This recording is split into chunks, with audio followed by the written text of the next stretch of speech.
Welcome to Peacebuilding Initiatives, where we explore the transformative power of dialogue, cross-cultural understanding, and the collective empathy in building more peaceful and connected communities. I'm your host, José Barzola, and thank you for joining us. On today's episode, we're talking about music and peace building. And it's so exciting to have back one of our previous guests, Marcus Moore, performer, composer, educator committed to advancing peace building through music. He holds degrees from Georgia State University and the University of Hawaiʻi at Manoa, is currently completing a graduate certificate in conflict resolution at the Matsunaga Institute for Peace. Marcus' musical journey has taken him across Africa, Asia, North America, and the Pacific Islands. Slowly, he's collecting continents. So I look forward to seeing when Antarctica gets up there and how that all came to be. But I know he'll make it happen at some point, where he has performed and collaborated with artists from a wide range of cultural traditions. Through his work, he explores how music can create dialogue, build bridges across cultures, and contribute to peace-building efforts in communities around the world.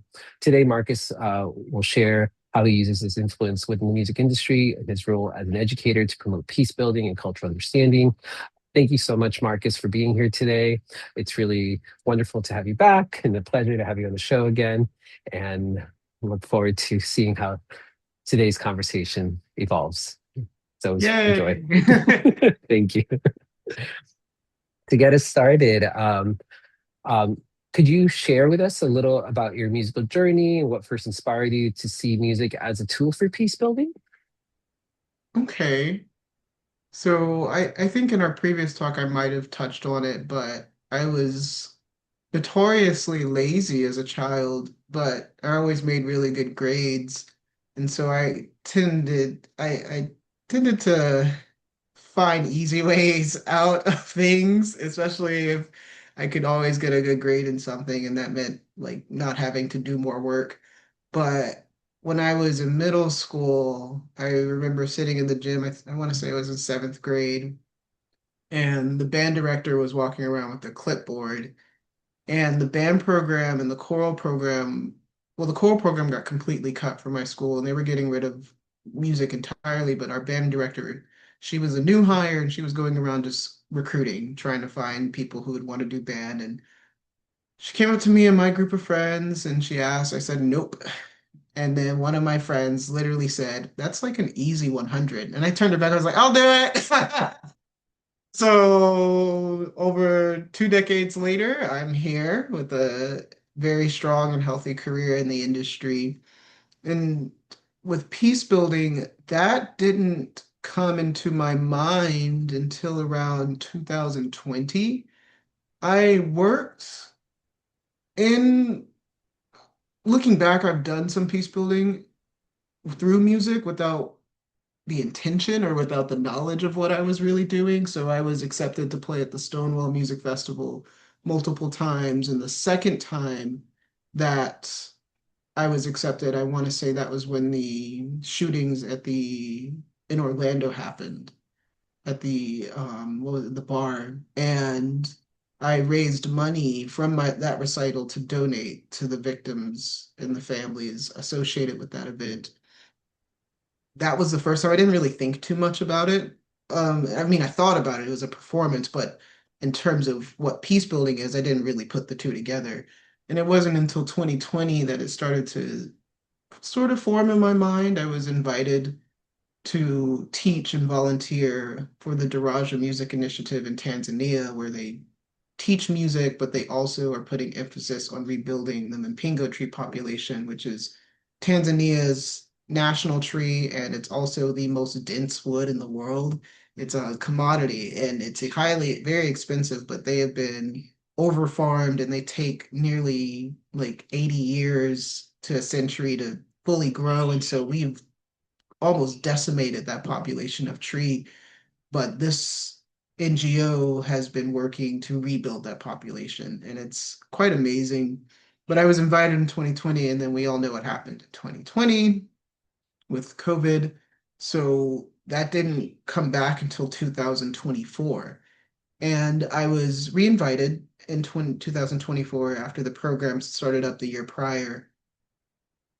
And I don't quite remember the timeline. It was before. So yeah, before I went to Africa, I had a meeting with a colleague of mine who's also working on getting a graduate certificate in conflict resolution. And she was telling me about the program. She told me about you. She told me about Dr. Maya Satoro. And I started those conversations while I was in Africa. That's when you got those emails from me. I Yes, was yes. in my room emailing you all from Being very Wi-Fi productive hotspot. while you were traveling, which most people don't do, just to point I out. was just sitting in my room for somebody who likes the easy way out. At least when I was a kid. Now I don't care so much. I like taking on hard tasks. But yeah, my mindset was let's just get this going and see where it goes.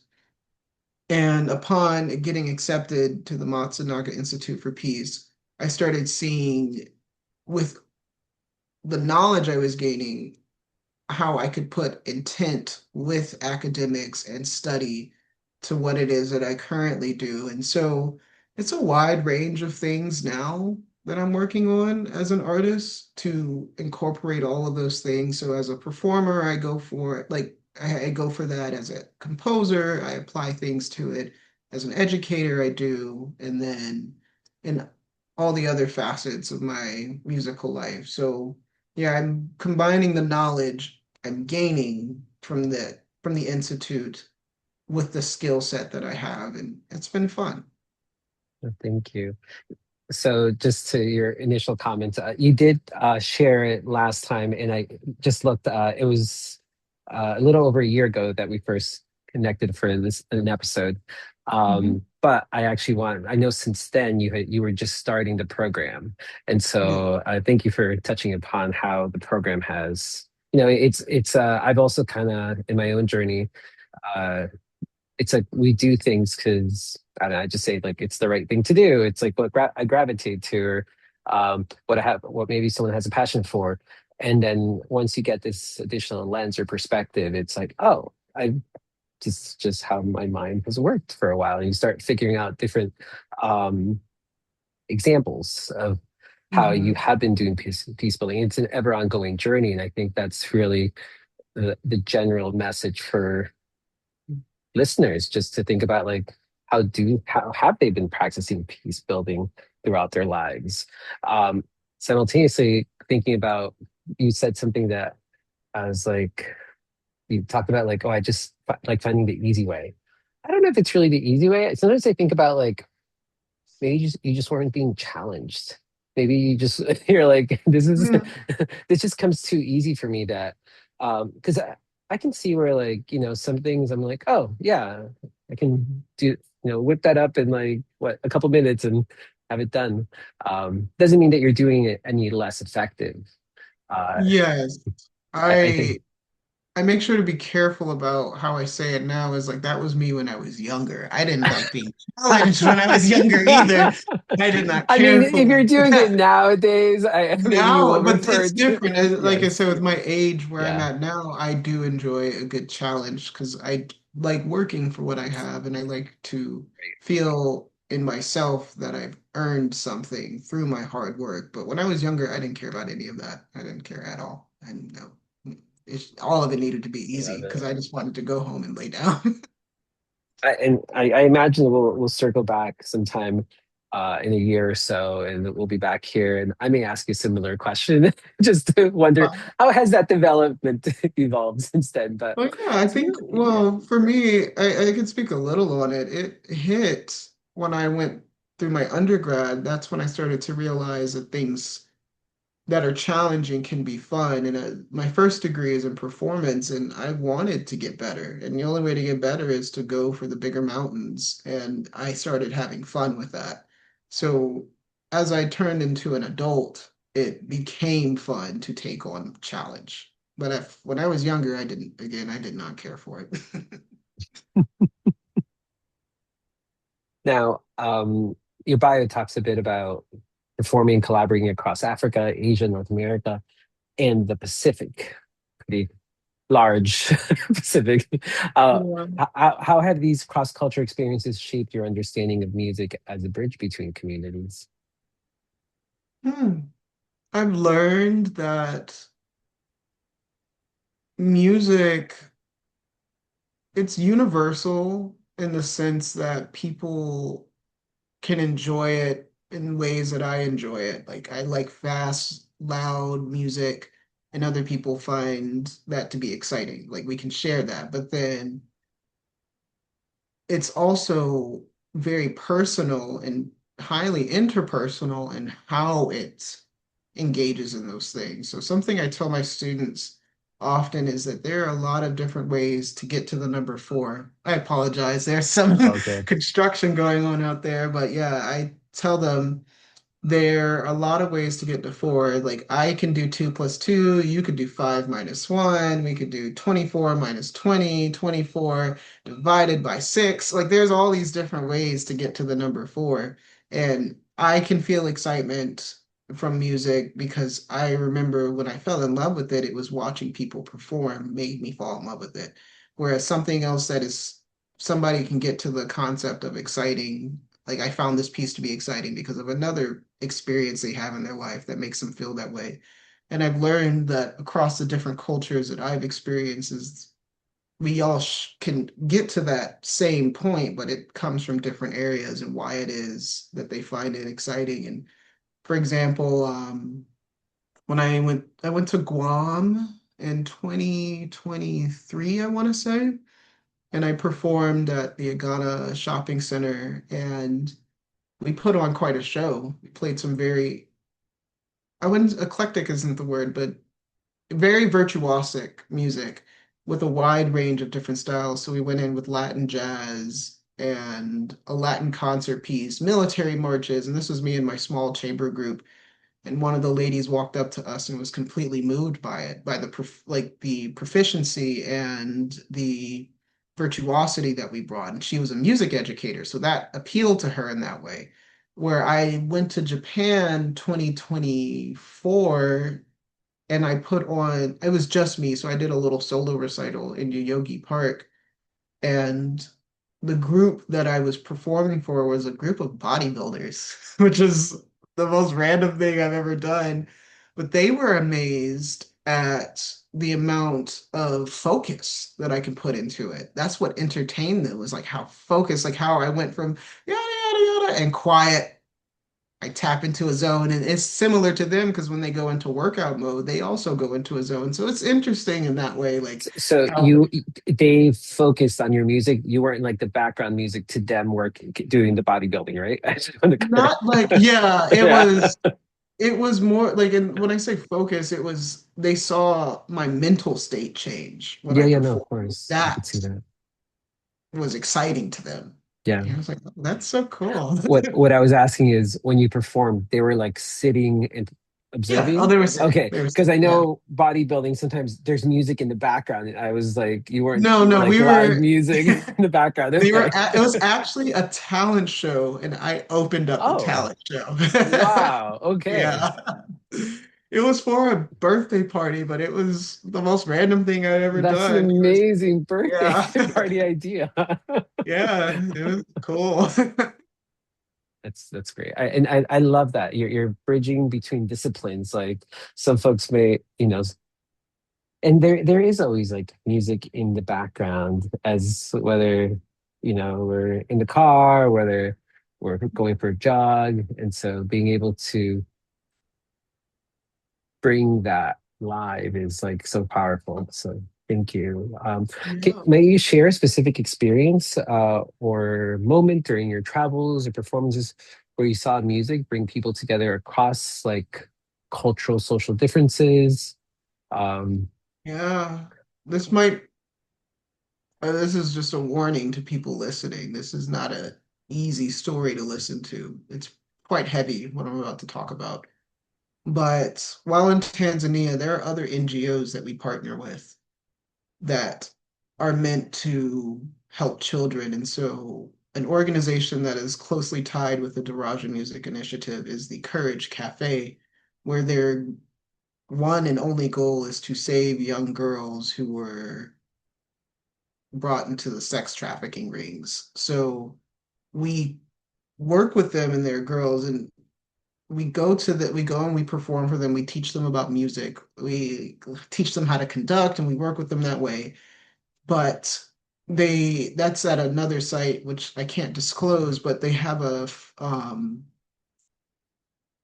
a venue that is also a cafe where they raise funds, they serve coffee, they serve food, they bring together local shops and local merchants to sell at these small and sometimes large, but I'm trying to think of the right word. It's like a farmer's market essentially, but it's a market and they host these events where they bring all types of people. And so you'll see people from Moshi in this place. You'll also see people who are coming to hike Kilimanjaro. You'll see other people who are like in transit in between safari trips, and they're all there from all around the world in this place. And we all know when you're on site what the money that we are spending at this place, what it's going towards. So it's a heavy thing, but they not hired, but they invited Daraja Music Initiative to put on performances there to kind of bring everybody into a space. And I performed with two other colleagues at that venue, and it was moving to see everybody there smiling and working together, and to just know that what it is that we're here performing for and what all these merchants come in for, all the people we're bringing in, all the funds we're raising are to help these young girls. Like, and when I say young, young. So it's that level of different people all coming together to make something happen. And the lady who was in charge of that particular cafe, that venue site, was a young woman from California. And so you have me from Hawaii, a professor from New York, a teacher from Oklahoma, and we're all performing there. But then again, all these different vendors, everybody there, all towards that one goal. And music was a little bit of the glue to just bring it all together. So that is one experience that I will never forget. And to see how it affects the girls there in such a positive manner. They're smiling, they're happy, they have light in their eyes. It's not easy. I had to walk away at one moment. I was like, I will be back. And so a couple of us have to take a second, come back in, but it still works out. So Thank you. Thank you for doing, well, one, for prefacing the story and also for doing this impactful, um, how how does something like that come to fruition? Like, how do people know, like, oh, we must contact Marcus. He's the right person to do this. oh gosh. I've I've made a name for myself for being consistent in my field. I'm very reliable in terms of getting things done. And You show I up. I do show up, but it's a little different. Like there's showing up, there's doing the job well, there's being kind, but I think intent is one of the most important gifts that we have as people. And I like to put that into all that I do. And so when I work with people, it's not for my own gain. Now, I do have projects. I'm not going to sit here and say that I am extremely selfless and I don't do anything for myself. I do. And I say that with humility, though. I do take on projects where it's specifically just to build my CV. But those are things where the artistic merit is the forefront, not the peace building aspect currently. So if I'm asked to do certain shows where it's could you write something for a program? I'm like, yeah, yeah, I'll write it. Me doing it is for my own artistic benefit. However, no matter, I say that to say, even if it is that, or if it is for another type of event where it's something peace building related, or if it's just even small micro level, come work with our students at a school, I make sure to always do a follow up, a follow through. Like I like to bridge the communication. I like to keep bridges. I like the concept of building bridges with people. So after you work with somebody like me, it may be a week. Sometimes it could be a day, it may be a week, it may be a month, but I always I like to close that conversation loop or keep it open. So connections that I made back, oh my gosh, when I first started teaching, I started teaching when I was a senior in high school. Some of those connections are still open.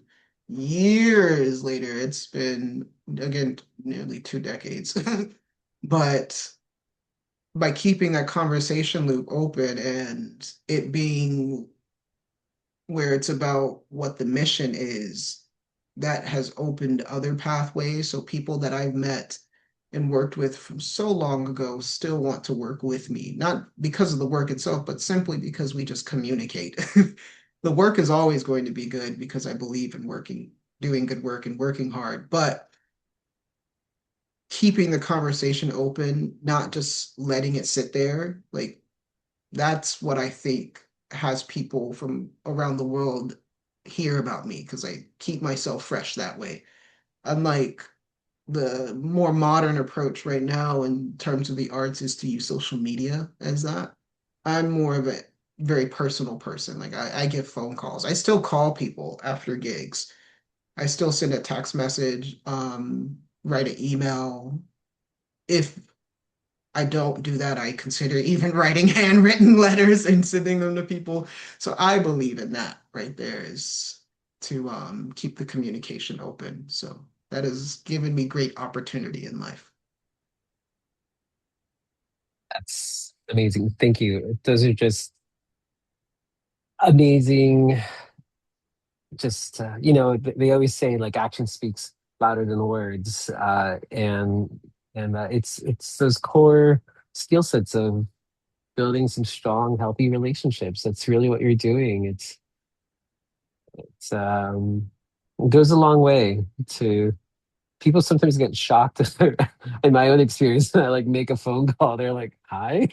I'm like, well, we're sending these like very long text messages to each other. Can we just talk it out? Because Well, I and don't have.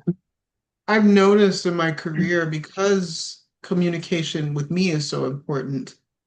I don't like micromanaging people, nor do I care for over communication. It's just effective communication that I think Mm, is most important. It's how you do it yeah. and how to breed a place of confirmation where maybe I do need to say a lot or maybe I don't need to say a lot at all. That's its own thing, but because of how I go about it, the way my name is talked about in the industry, it's oh, you need to call this guy. So my most recent gig, actually, I can't say who it's for All until the good. album is released, All but good. I can say like a close friend of mine who I've worked with many times in the past, we haven't collaborated on a project in probably 4 years. But and we used to send work to each other. But and again, it's been about 4 years. I get a random phone call 2 weeks ago on a Wednesday. This is before the storms came through. And he has a sound engineer and a producer on the phone. And he said, can you write some string quartet parts for this guy? Like he'll pay you this weekend, you know? And then I'm like, yeah. And so I do it and I do it effectively, even with the power. My power did go out during the storm. I took pictures of it. I lit a candle. I had all my stuff out, had all my stuff charged. And so I'm still working in the dark to get that project into him on time. And because of the work ethic spoke for itself, but even post project, there was a follow up. And now there's a whole, okay, well, I'm looking forward to doing more work with you in the future. I'm like, oh, that's great. Yeah. And that's how it's happened. So I get really nice recommendations. So that I hope does that answer your Yeah, no, question? no. I completely understand what you're sharing. It's very similar to like, I have an LLC and people are like, "Oh, how's that going? Are you like actively advertising to like?" And I'm like, "I don't." I'm like, maybe there's a social platform, but for the most part, it's word of mouth. Yeah. The work that I get is from people who are like, "Hey, by the way, it's been a couple of years. We're doing something. We'd love to have you back." Or they recommend me to somebody else, and that's kind of how it all evolves. And so it's been, and I think it's been a more sustainable and more enriching and more fulfilling experience of what I'm doing than like, okay, let's dash out invoices. And so yeah, I completely. agree with everything you're saying. It's really at the core of, my style as well. So thank you for just not only just putting out some, well, in general, you're just like a good eternal optimist. And I think and people, I mean, people need that, especially nowadays more. It's wild when saying like nowadays. I feel like 5, 6 years ago, I've been like nowadays. I feel like I consistently keep saying that no matter what's going on in our society. Um, Yeah. but yes, thank you so much for just. I mean, I just briefly said showing up, but showing up is powerful. I mean, people have had so many experiences where people just don't show up, whether it's at a performance, whether it's loved ones, whatever it may be. And so the fact that you are, as you say, reliable is key. It's some people be like, it's not rocket science. No, it's not, but you don't see it as much nowadays. So thank you for nourishing that and modeling that, because I imagine there's especially young folks noticing that, and we may not Yeah. see it right now, but I imagine in a couple of years you'll I know I follow some of your work, and I know you're constantly elevating, creating space for young people. And so, and I don't know if you've had any students that had been with you for like, I don't know, a couple of years now. And so to be able to see their achievements is such like a proud, like adult parents, like all of the fuzzy wuzzies that you want to call it moments that, just to, and not to say that like they are that because of you, but be like, oh, maybe something I taught them. There was something that, a little seed that was sparked, or so it is inspiring. So thank you for all you do and continue to do. Oh, well, you're welcome and thank you. But Um, it's fun. what was that? It's just fun. Yeah. I love working with young people.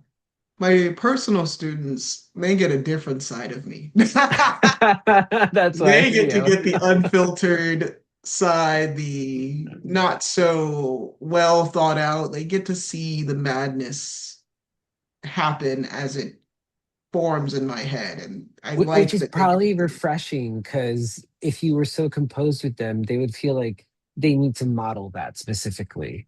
And if they can see the steps to, and the frustration and all the emotions that go along with it when they're experiencing that, I imagine they're like, oh, this is just like what Mr. Marcus does. Like we're on the Mhm. right path here. Oh yeah, I thank you for mentioning the concept of modeling. It's not something I think about too much, but it is something that I recognize with my own students as, wow, it's crazy to think. Even people that I taught back in my earliest years, I still am in touch with them and their families. I still talk to them and I still reach out to parents. Like they know if they need anything, they can talk to me. So like one of my early private clarinet students, she's now getting a master's degree out in Texas in sound engineering. We were just on the phone yesterday, catching up That's and talking about more amazing. projects. And I'm flying to Atlanta this Sunday, where another student who I taught back in Georgia, who was in my studio from when she was in sixth grade all the way up until she graduated and went to college, she hired me to write music for her students now. And she raised the Love funds it. to fly me from Hawaii to Atlanta and was able to organize getting major university and a big local college together to perform music with her students. And she thought of me, you know? And so that's a relationship that has been planted, that seed was planted back in 2016, and we are 10 years later, and now she's the teacher hiring me, the professional, to come work with her students and work with her colleagues. And that's not the only one. I just had a student who flew out to I was talking to him yesterday. He just landed in Norway, but he he was in comms for the Marine Corps and like communications, like radio work. And I was sitting duty at the band hall. And he walks in and I'm like, who are you? Like me putting up a front of you need to get out. Like you're not allowed in here and me being a little scary because at the time I was an NCO, so I could tell you what to do. But he looks at me and the look in his eyes was, I'm not trying to be offensive. I'm just wanting to practice tuba. I'm like, if you want to Oh, practice tuba, we just got a new officer. You're not allowed in the practice rooms unless you get written, accept like an acceptance letter to do it. I don't want you to do that, but if anybody says anything to you, they'll have to say it to me. So why don't you come sit up here and just practice for me right here? And now he started taking lessons with me. He won an audition, he got into the Marine band, and the amount of stuff that we went through to like get him to it.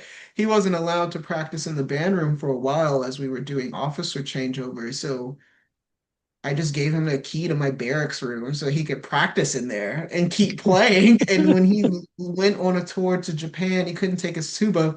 I oh, made phone calls to my friends in Japan where we were able to get him a tuba so he thank could you. practice for a couple months there. And Amazing. I took care of his personal tuba here on the island. So it was just different stuff just to make sure my students make it. But now we're talking, and he's doing his own thing. He's in Norway now.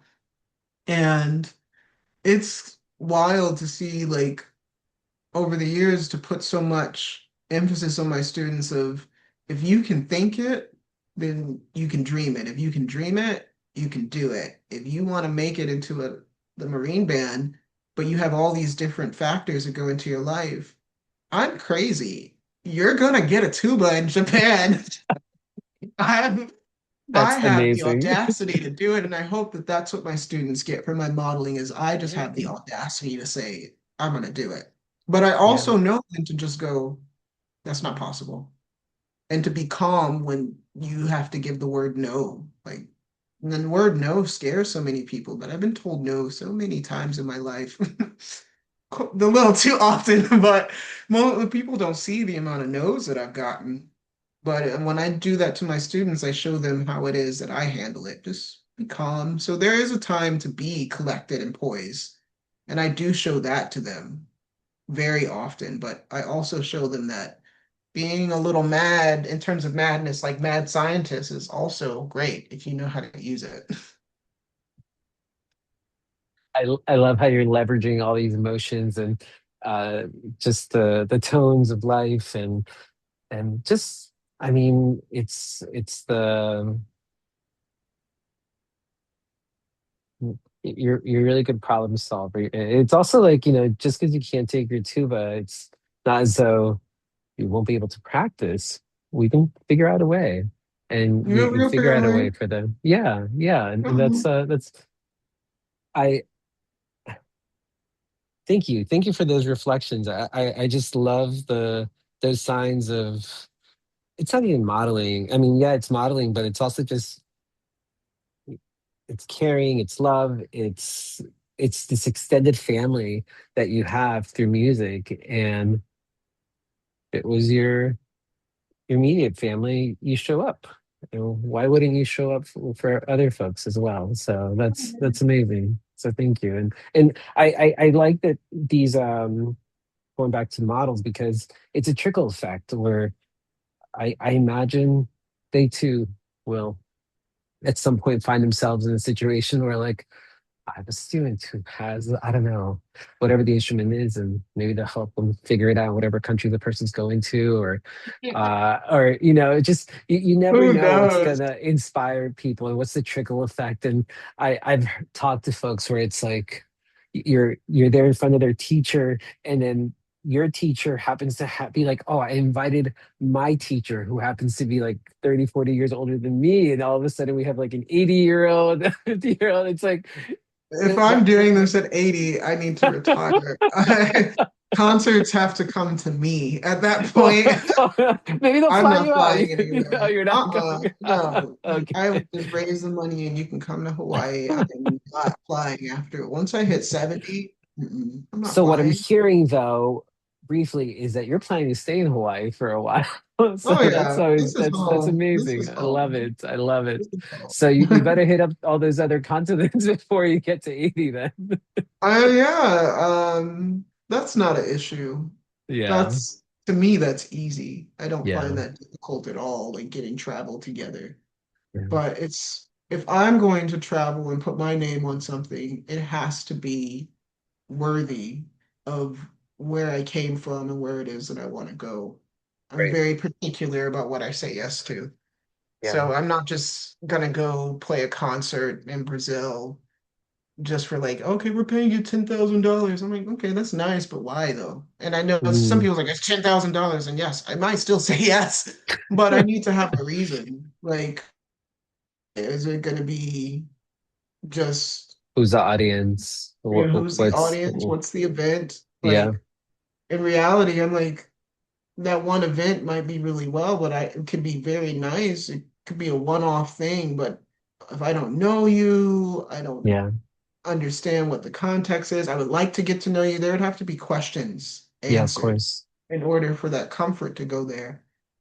And now I've learned in my career to even be very protective over it too, is there are times where people just would want to use my name and my influence just to better themselves. And I've learned how to Mm, navigate that very carefully, where yeah. it's if you want, and I try to help people realize that mostly it's younger people. It's more the amateur side. I tend to, when I'm in the professional, like the bigger part of the professional world, I don't run into these issues. But on the more amateur side, I notice that people will say, "Oh my gosh, it's Marcus! I got to get him playing." I'm like, you, is it just because it's me, or are you just wanting a clarinet player? Because if you want a clarinet player, I have 20 Mm. recommendations. If you want me just because of who I am, then I'm going to give you the Marcus Moore prize Yeah, and yeah. see how you react. But I also have people, I have two recitals that I'm playing in, one this Saturday and one Easter Sunday or the week after Easter. Okay. And that recital is, I'm so excited. I'm so excited for them because I didn't charge anything for them. They're people that I met and built a relationship for and with at University of Hawaiʻi at Mānoa.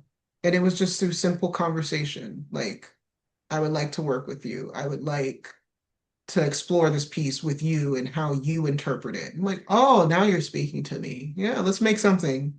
I'll do it. And like, really? I'm like, yeah, it sounds fun. Like, and I think that's fun for me is when I get that. You really want to do that? Like, yeah, yeah, yeah. I've never done this before.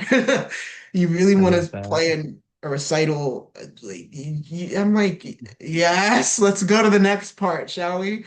I would rather do something for free and really enjoy it than travel the world and not enjoy it and then have that negative memory to that place. Mm, Memories are very important to me, and I like to attune good memories to wherever I go. So I love that. if you're going to be paying me the big bucks, I hope you're also going to provide the big bucks in terms of experience, connection, story, what it is that we're doing, or if it's just you want me for my name and title, then you why don't you get somebody who else who can provide it? Because that's not it for me. That's a Yeah. red flag for me. Thank you. Thank you for just providing so many wonderful examples of just using your platform basically responsibly. Uh, that's really at the core of it all. And what I always love the behind the scenes and exploring that a little. But so how did you learn that? Were there other artists that kind of taught you along the way? Was it just kind of trial and error? Trial and error. Hmm. I've just learned through very hard experience. Nobody Awesome. taught me this part of the industry.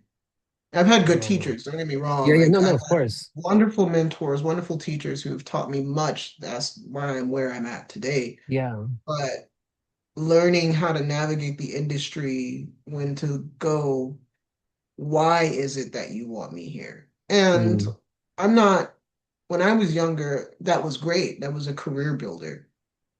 And I do think there are times where saying yes to certain high profile gigs just because of who, like, quote unquote clout, there's an appropriate time to do it. But that requires a high level of discernment for me, and I've had to learn discernment from making many mistakes in my life. Mm, And some things I'm not particularly like fond of when I think back on, but I'm grateful for it. Though I've learned the hard way. So having got it. learned that way, I'm in a much better place now. Yeah. Why do you think it is that, yes, you mentioned you had some amazing teachers and probably role models and mentors. Is it that the industry keeps changing, or is it something that's just not covered? Just wondering, I love talking about, we have these like cycles of things that we do, and sometimes we miss things, and this is something it seems like it's being missed. Yeah, that I think that's such a good question. The industry is always shifting, but that's the case for nearly every industry we have in the world. It takes vigilance to be able to prepare somebody to be malleable, to be adaptable. And my teachers taught me that. But that the specific part of my career of knowing how to say yes and no to people for the right reasons, I had to learn that on my own because my teachers were teaching me a part of the industry of how to be proficient, Mm. how to be virtuosic, how to be artistic. And you only meet with them like once a week for an hour, sometimes maybe 3 hours if you have a studio class. And they're pumping so much information into you so that we had to focus in on that big part of my career, which I'm grateful for. So the other parts I had to learn through trial and error, but because of how I understand it now, I think I'm a product of what my teachers built me to be and what I've learned to be. So I teach my students that what I think would help them in the future. I foresee the music industry putting a little bit more emphasis on live performance going forward, Mm. noticing many more concerts. A lot of people are wanting to see tours again. I'm noticing a bigger emphasis on live performance. But how do you say yes to something that values you? How do you recognize when you are valued? And I think that's the bigger thing that I'm wanting to try to explain as I'm learning to understand it myself is saying yes in places where you will be valued. Mm. And that is something I believe in teaching my students is recognize your worth, recognize your value, say yes to that. So if it's again the 10K versus the free, I'll do both, but I will also say no to both if I don't feel valued. Or if somebody doesn't value themselves, that's something I gotta be careful of that. Yes. Yeah, people don't value the work that they do. That is a very dangerous place to perform for. So, Thank you. So music has often been said that can often reflects, like cultural identity.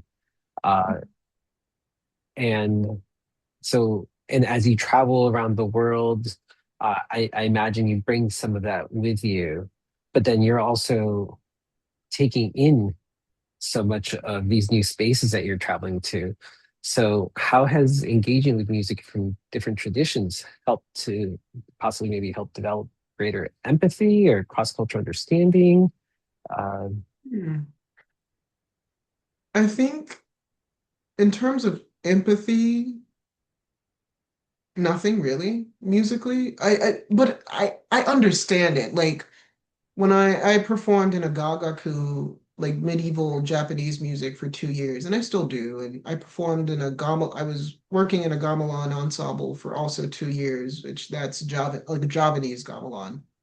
And there wasn't like a big focus on empathy in terms of how the materials were presented to me. So I didn't gain much in that. However, I gained respect. Like it changed my mindset of what is considered quote unquote good or bad Mm. music, where I had somebody blatantly describe to me like, "Oh, Gagaku sounds like a lot of screeching cats to me." And I'm like, "Oh, well, I can understand why you say it." But when it was explained to me by my sensei, he said Gagaku is not meant to be heard in a Western concert setting. It's Mm. supposed to be heard on top, like this music is meant to be played in temples on top of mountains, and you're supposed to hear it from far away. Wow.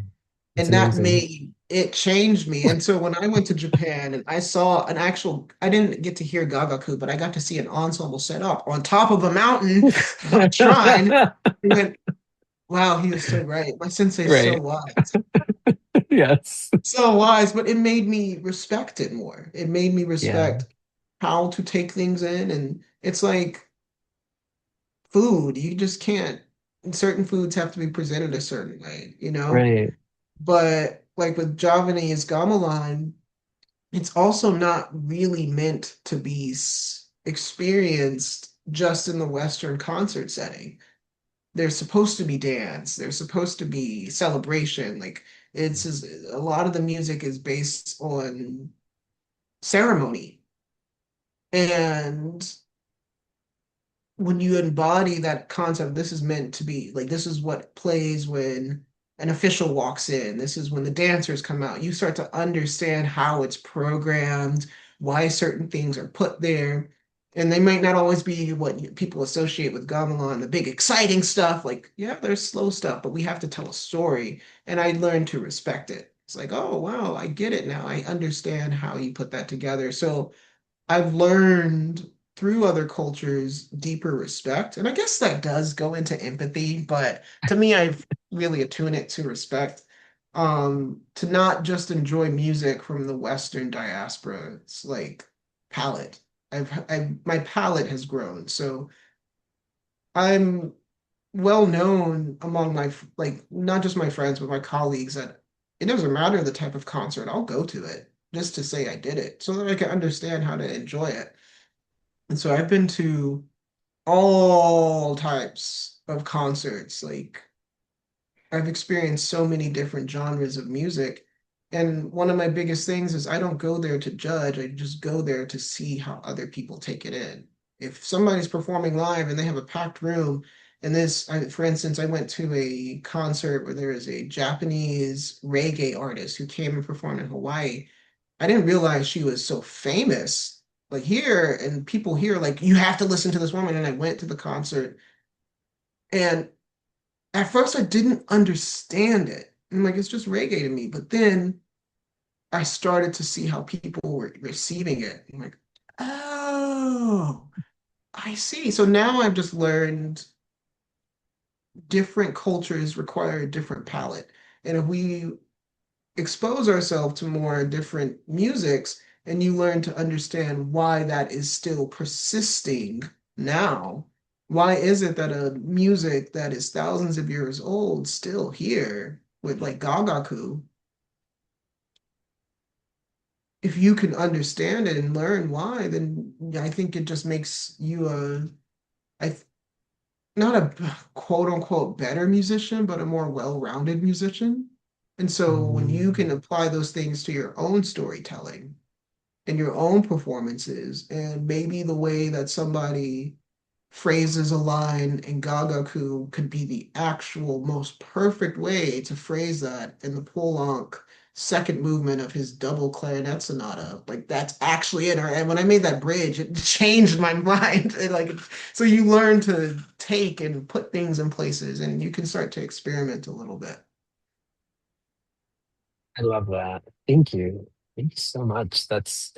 I constantly talk about shifting perspectives and sometimes I refer to like, the Western context or even just the English language is very restrictive in how we communicate. And, there's like, I always give the example that there's like maybe like 3, 5 words to say something along the lines of love in English. but in Spanish, there's like 20 something different ways.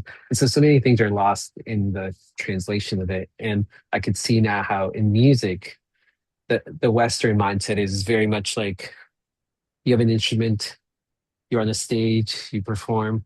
But in these other contexts, it's like, it's not just that, it's like everything, there's other things that lead up to the way the music should be experienced. Yeah, And there's that's more amazing. ways.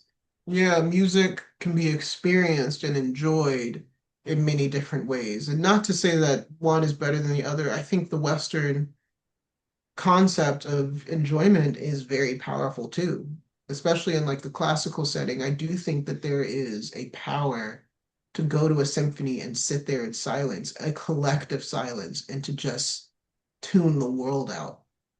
That is something to command sometimes 1,200, 2,000 people to just be in Wow. silence. Yeah. When concertmaster stands up, not only does the orchestra get quiet, the crowd gets quiet. That that is the master of the concert, like that has its own power too. And I think there's an allure to it. Same with like Western touring and festivals. I think like some of the big festivals that go on around the world, that's its own way of enjoyment. And Yeah. to each their own in terms of how they like to go and experience music. I think it's just nice to have an understanding of how everyone else likes to do it. Yeah, no, I was just thinking about the intentionality. You know, I'm thinking about like, what if you were to have a symphony like in the mountains? Kind of experience would It's that been be like? done. Yeah, it's Hasn't been it? done. Amazing. Yeah, that's the type of stuff I like to do is finding ways to Bridge. bridge gaps, but Yeah. it's not that these ideas are original. I'm never one to steal an idea, but I am the one to say nobody's done it. I will be the first one to do it in this aspect.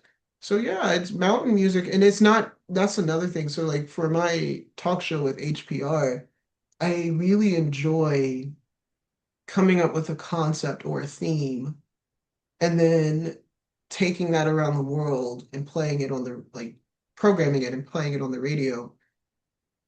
And so like when I think about mountain music, well, first I think of Gagaku, but again, Gagaku is not meant to be experienced on a radio or in person, but there are ways that people have bridged the gap to make it mix into other sound forms. But okay, so if I were to program a radio show about mountain music. I'm like, well, what about alpine music? They do that all the time. Mm, Horn calls yeah. that people in other places. What about throat singing from the east up on the mountains? What Yeah. about the way that the Appalachia, the music that they got from there, bluegrass, the mountain music from there. There's so much music about mountains. And then think here in Hawaii how the music that the people have made to honor the volcanoes and the mountains here, we all have a different interpretation of mountain and music. And so that's fun for me is finding those connections.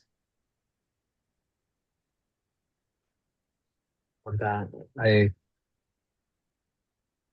so as you bridge, shifting back a little to cultural identity, how does your own cultural identity show up in the work that you do? Oh, I am a very proud black man. Yeah. So my culture is interesting. It hmm, it's something that I'm learning to use more in my music and not to feel embarrassed about it.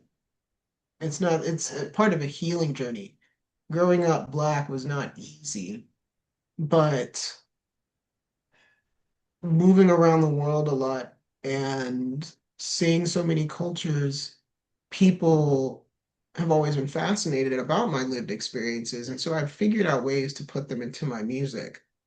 And I find that to be quite fun and quite entertaining for myself to go, well, yeah, this is, like the type of ways that we enjoyed a block party when I was a kid and how people have tried to recreate these type of musical settings where I've been to some venues where they'll have like different rooms, different artists playing music. You walk around, it's a different thing. I'm like, well, that's just a block party for me when I was a kid. But how can I bring that feeling Yeah. and that aura and that vibe to what it is that I'm doing and then tell that story? So as I experience other cultures, it's made me really appreciate my own more. And it's helped me understand why it is that I have culture. It just simply is. It's like it's a shared consciousness, a shared collective, and it's worthy. If it's here and it's survived this long, and I think it's worthy. Yeah. Yeah, experiencing all the other cultures did not make me hide from my own. It made me appreciate my own more. So Well, thank you. You touched upon a little bit at the beginning about it's a healing journey. Uh, has is it the fact that like the plot parties and the classical didn't initially you didn't see the bridge there? Is that what it yeah, was, or just okay? yeah. But you Just are the finding the connections bridges weren't made. nowadays. Yeah, just the Wonderful. connections weren't made yet. Now the Yeah, synapses are there. The yeah, brain's working. yeah. And do you I guess do you share those lessons forward with your students? Mhm, mhm. It's wonderful. Yeah, yeah. Not just about my own culture, but looking a little bit into their own. But I'm starting with my own, like, understand, if you can learn to understand mine, and not saying that mine is the musical culture that is the epicenter of everything. I don't really think that. But if you can learn to understand how to embody a different culture musically, you can learn this is how to study something, this is how to practice something, this is how to perform something, and build upon those foundations. That framework can be used for any different type of musical culture. You can just put your mind there. So I think one of the greatest languages that we have in humanity is math. Math is math anywhere. It's really hard to just say math isn't math. Either it's right or it's wrong. It's not like Right. English. There are no, Math is one of the coolest things that we've ever created because it is truly universal. It is Yeah. understood by nearly every part of the world. There are people. One apple, another apple, now I have two. Like that is And can be understood amongst all people. yeah. And my mindset is to teach my students what is that foundational understanding that you can apply to anything. So we're going to use my musical culture as the guinea pig to go. And if something confuses you musically, what's the first thing you can do? You can research it. All right. The concept of research is so important to music. We're just using my own musical culture. So I have them playing jazz and R&B for their next concert. They didn't understand the rhythms. I'm like, why don't you go listen to it? Oh, it makes so much sense. So when we look at Latin jazz next year, what can you probably do if you don't know what to do? You can go listen to it. Yeah. And when we look at, I want to say next year we will be looking at Latin jazz. That's my goal for them.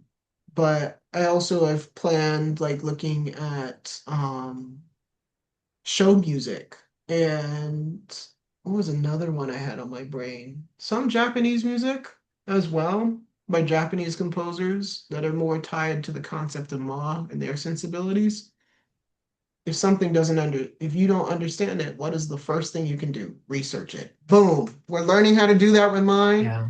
It's a tool that can be used for everything. Yeah. Everything. It is a universal trick as a musician. If you don't know, listen. If it doesn't have a recording, listen as the figure like research, ask questions, like learn. There are Yeah. tools that I'm trying to give them.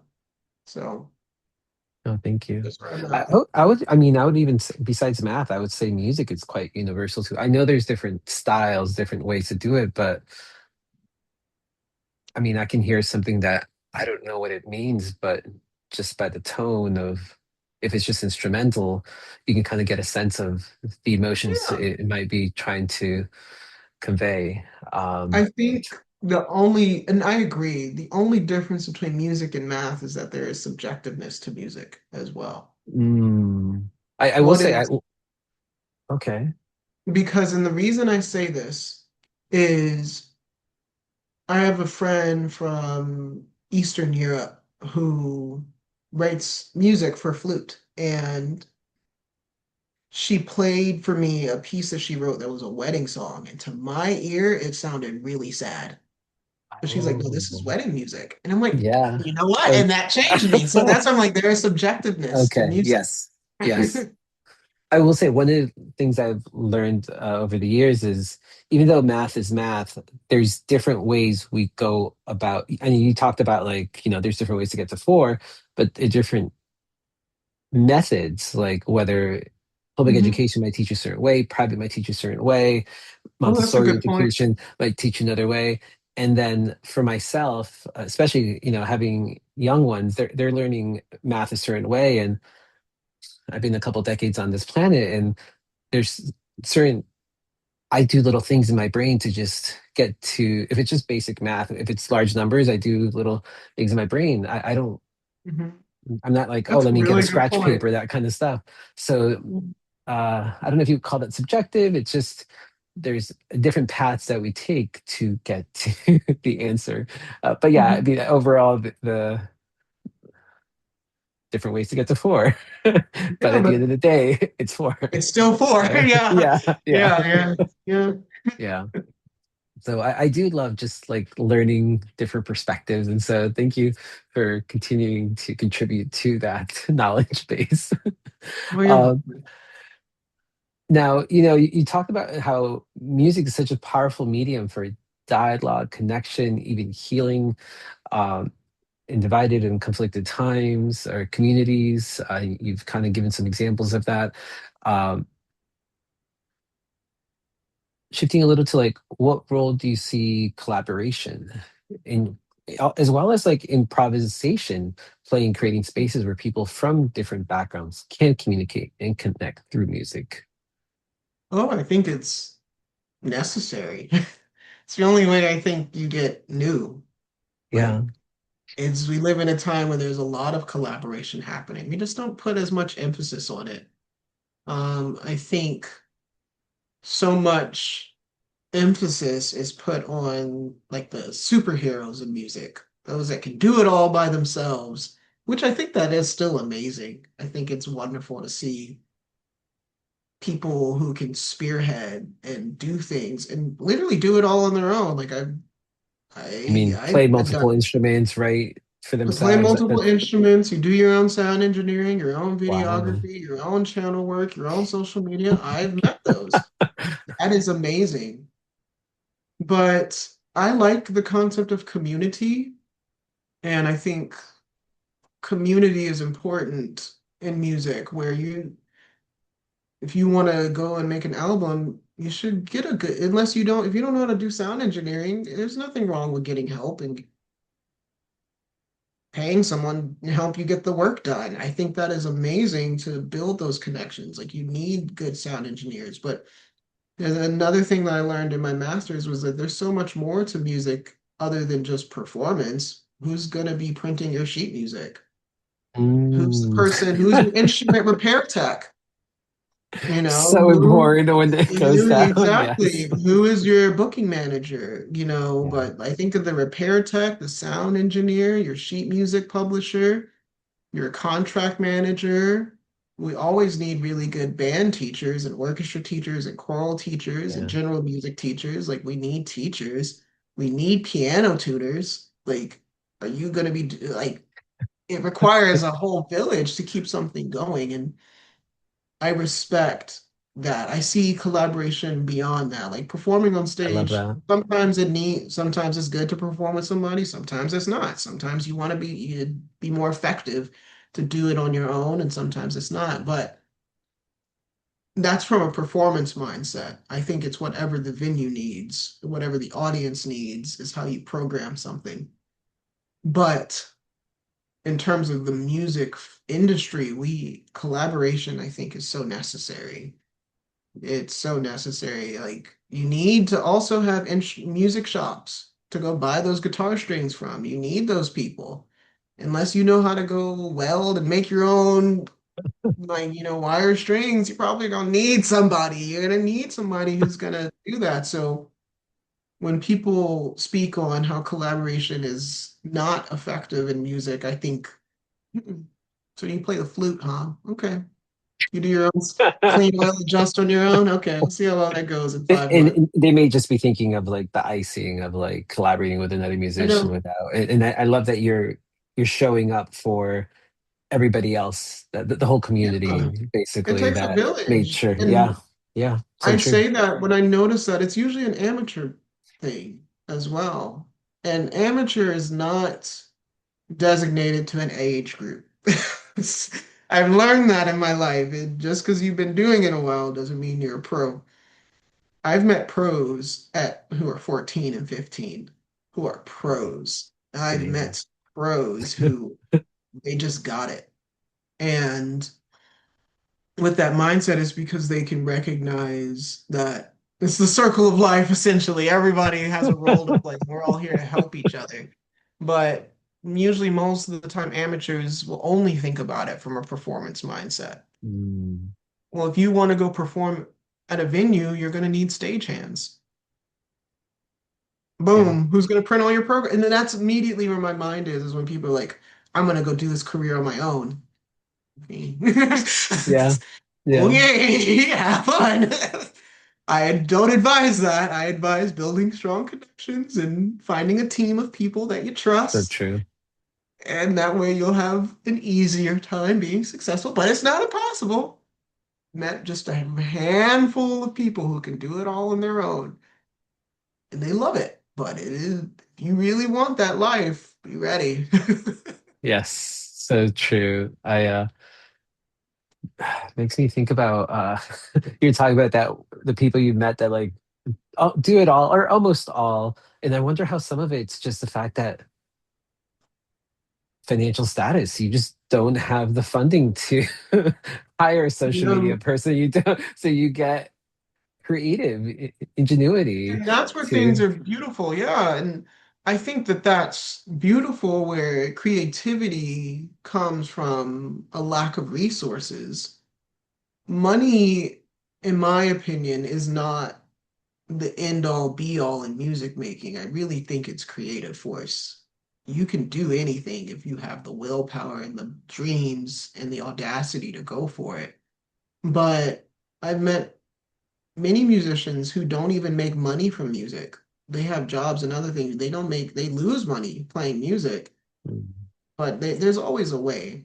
And for people where the lack of resources holds them back, I find more times than not, they're the strongest collaborators to be able to work with anybody. Yeah, It's not, I need a social media person, I think. And I think that's also part of the journey. If you figure out how to do it on your own,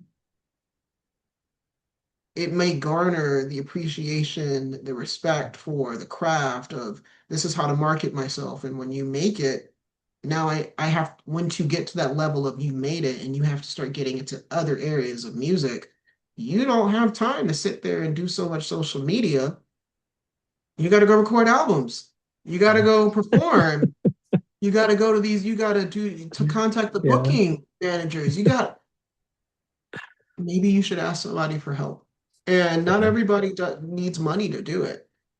That's something else I've learned over in my time. But as you get bigger, you learn to allocate your resources to make certain things happen and getting the help and forming your business and your career around collaborating to make the job get done makes, in my opinion, leads to better success. Thank you, thank you so much for that. Made me reflect upon the fact that for I don't know how many decades I've been running my own social media. I mean, I And, do it too, but this yeah, point yeah, is like yeah.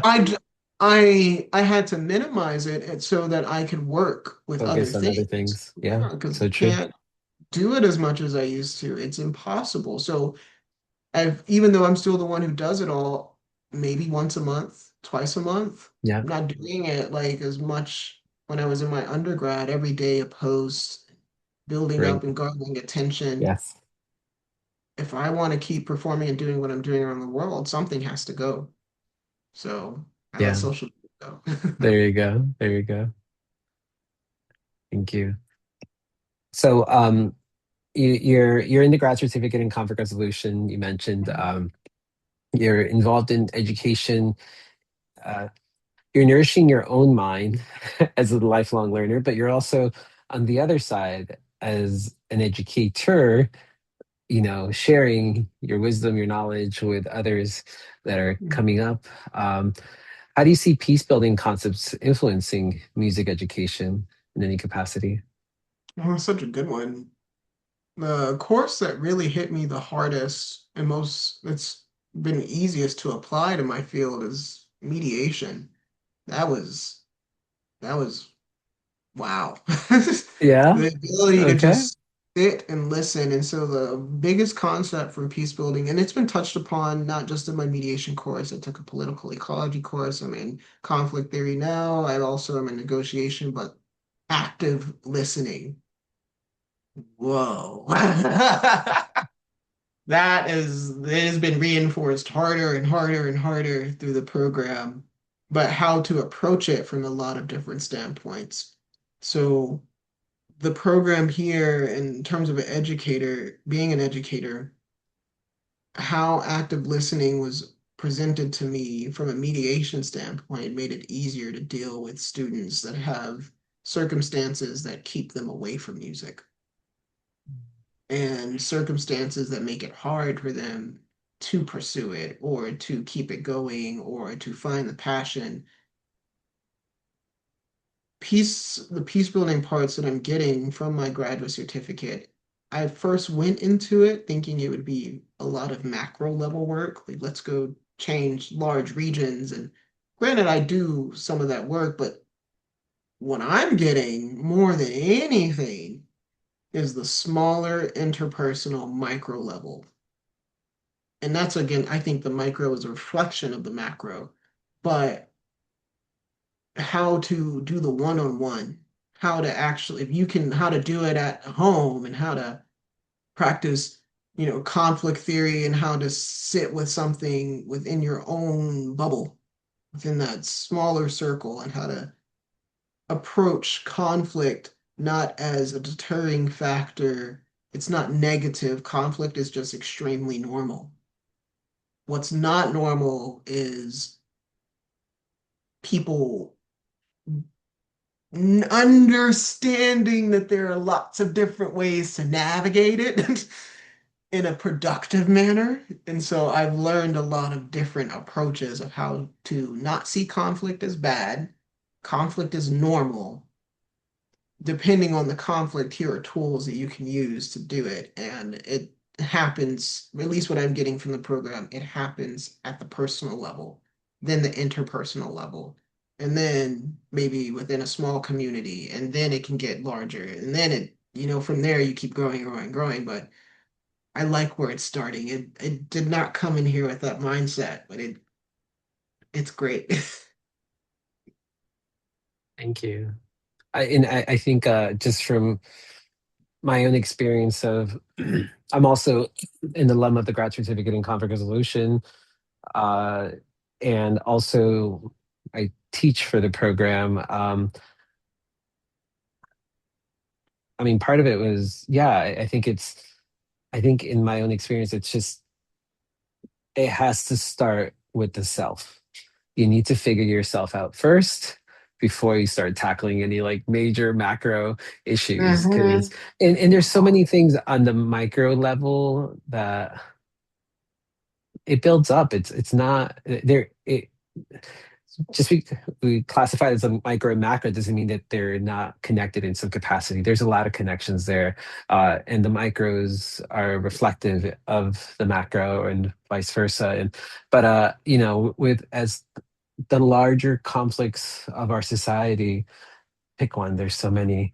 Um, I'm constantly nourished and inspired by the community. The community shows up.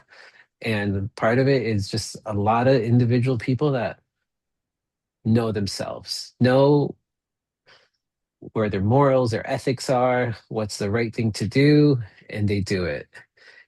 And it's part of just the collective being of people coming together to be present for one another.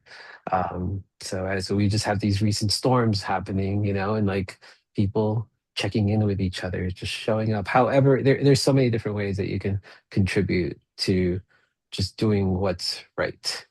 So thank you for going on this journey. It's been really wonderful for me in my own experience to get to know people like yourself on multiple levels, and I encourage that to different people. Don't It's not just I'm a moderator and you're the speaker. We're also friends. You're also uh in one of my classes is one of my students. But and as time goes on, there's those layers, and I love those layers. I think it just enriches the relationships. Talking about your own students, got me reflecting upon like my own students from like 2 decades ago and where they are now, and you know staying in contact with them and cheering them on as they achieve new things in life. And so it is really beautiful just to have this larger mindset that community, family, whatever you want to call it, like it makes the world just a little more richer, more yeah, it just makes it more fun to continue to do the good work that we do. So Yeah. thank you. Thank you for that. I know you talk to as a teacher. I wonder what advice you would give young musicians who want their work to have a positive social impact. And maybe that's a lot at different ages of their life. But I know youth are like very, especially with social platforms, they're very attuned to like what's happening on the macro level in so many different ways, more many times than uh, not youth. But Yeah. My advice to young people is mm, to learn how to ask questions. Like, I think people who are starting out in the career are always deterred from not knowing something. Like, it's okay to just ask if you don't know. Like, I grew up in a musical environment where I'm grateful it was healthy enough where I could just ask if I didn't know something. And through asking, being curious, that brings forth, in my opinion, more creativity, but it opens new doors. So my very first thing for anybody when they're young is like, what do I do? I'm like, practice asking questions. Just practice it and be very clear and understand how to get what you need from very concise questions. One of my favorite things, I'm going back in my brain. One of my favorite things is when young people come to me and they don't know how to schedule something. And then they hit me with all these different things. I'm like, so did you write it down? Did you organize it? Did you let your stream of consciousness just go through yourself? Did you ask yourself these questions? Or are you just asking me? And like, learn how to ask yourself questions. What do I need? What do I do? I think I should talk to somebody. Oh, you just answered a question. Boom! You know, how do I get better? Oh, you're asking a question. Maybe I should. Oh, that's an answer. And when the moment you learn to start asking questions, you can start answering questions on your own. And I like in my own studio in my band program, I like when my students can become self-reliant. And that only really comes when they learn how to start asking questions. So eventually they start to figure out how to answer their own questions or how to get their own answers, which I think is more impactful for them when they go into the big field And there's so many different things, but again, if you know how to just simply ask and know how to ask the right way, then you're already ahead of the game. Thank you. Yeah, I mean, curiosity. It's a powerful tool, and just being thank you for providing them that space to ask those questions. Sometimes certain educational spaces are more like about listening than, it sometimes lacks the critical thinking aspect of it that leads to questions. So thank you for nourishing that. That's really good. Um,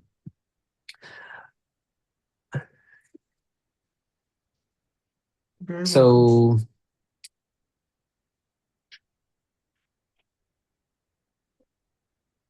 as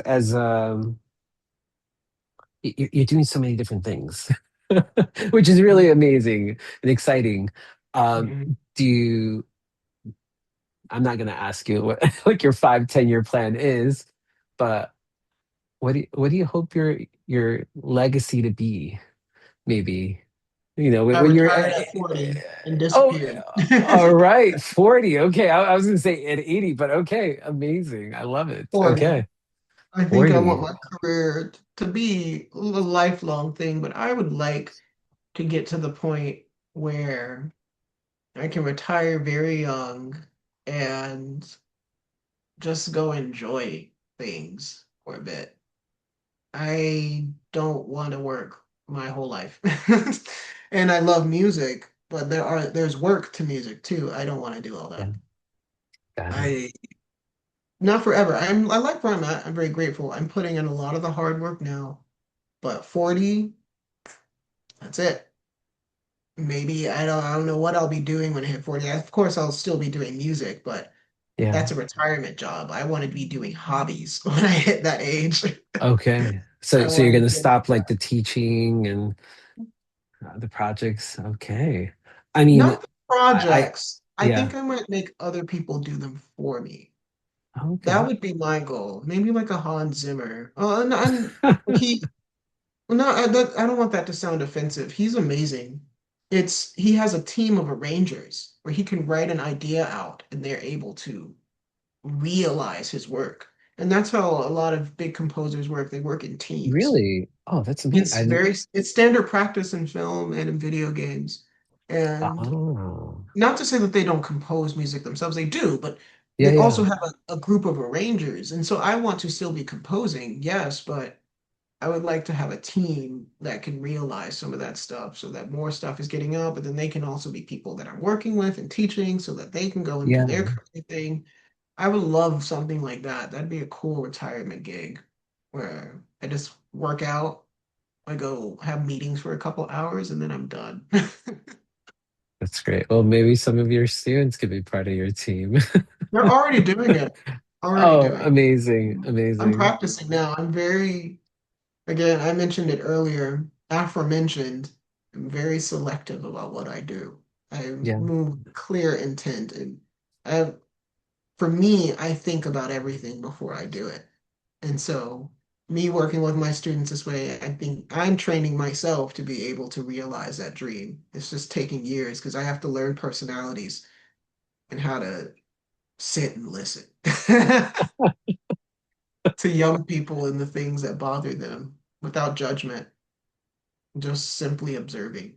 Yeah. And so I think it'll take me about 5 or 6 more years to really get that going and get that understood. But yeah, 40, I don't want to be like teaching too much at that age. And who's to say, like, I don't know what God's plan is, but if I had the choice, I'd much rather be a clinician and go just work at schools because I want to, rather than a 9 to 5 teaching or having to travel so much to get my music out there. I'd rather just be home and then tune into the concert virtually and like, oh my gosh, if you want to fly me out, you can fly me out. But I would love to do a lot more of that when I'm older.